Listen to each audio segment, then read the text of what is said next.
Hey friends, from our video this last week and what we watched and what we learned and read in our textbooks from Yar House, I was really encouraged by Dr. Mark's posture of compassion and humility as a way to lead into the conversation about working with people of the LGBTQ and trans community.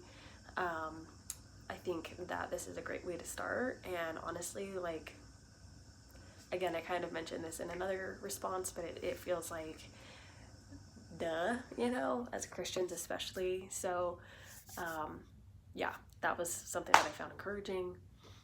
Something that I found challenging in this video was I do think that it was interesting to hear about the research or the findings of conversion therapy, and I would just say my experience with my research that I've done and the real life experience of friends in the LGBTQ community haven't matched up with these findings, and so it's pushed me to look deeper into this for myself, look at the literature, various studies, and find out more what might be out there, because I think it's easy to kind of like hear one thing and take that and run. So I'm wanting to do some more research on that.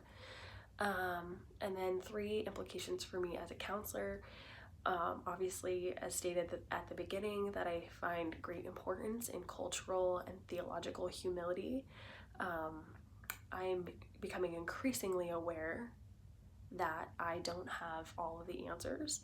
And I think that is, especially as a Christian, is like really hard for me right now in this season of I don't know all of the answers. And I think in my particular journey in faith, there have been a lot of like absolutes that I've run into, like this is the way, this is, the way of believing and thinking, and this is the truth.